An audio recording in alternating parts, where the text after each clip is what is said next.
देशमुख आणि आपण पाहत आहात राष्ट्र महाराष्ट्र। आजचं लोकसभेचं तिसरं सत्र अनेक अर्थांनी महत्त्वपूर्ण ठरलेले आहे, कारण आज लोकसभा स्पीकर पदासाठी झालेल्या मतदानात ओम बिर्ला यांची पुन्हा एकदा ध्वनिमताने निवड करण्यात आली। सत्ताधारी भारतीय जनता पार्टीचे उमेदवार ओम बिर्ला आणि विरोधी पक्षाचे संयुक्त उमेदवार के सुरेश यांच्यात ही स्पीकर पदासाठीची चुरस होती। ओम बिर्ला यांनी ध्वनिमताने विजय मिळवून स्पीकर पदावर आपली जागा कायम राखली आहे। प्रोटेम स्पीकर भर्तृहरी महताब यांनी ध्वनिमताने ओम बिर्ला यांची निवड जाहीर केली, त्यामुळे ओम बिर्ला सलग दुसऱ्यांदा लोकसभा स्पीकर बनणारे पहिले भाजप नेते ठरले आहेत। यापूर्वी काँग्रेसचे बलराम जाखड यांनी सलग दोनदा स्पीकर पद भूषवले होते।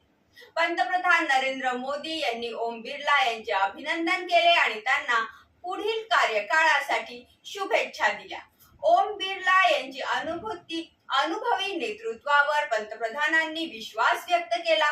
काँग्रेसचे नेते राहुल गांधींनी देखील ओम बिर्ला यांना अभिनंदन केले आणि स्पीकर पदावर असताना निष्पक्ष राहून सर्वसामान्यांच्या आवाजाला न्याय मिळावा अशी अपेक्षा व्यक्त केली।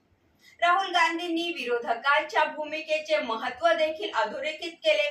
काँग्रेसने डिप्टी स्पीकर पदाची मागणी केली होती आणि त्यावर उत्तर न मिळाल्याने त्यांनी स्पीकर पदासाठी के सुरेश यांना उभे केले। केरळचे 8 वेळा खासदार राहिलेले के सुरेश या स्पर्धेत पराभूत झाले। ओम बिर्ला यांच्या निवडीमुळे लोकसभेच्या कार्यवाहीत स्थैर्य येण्याची आशा आहे।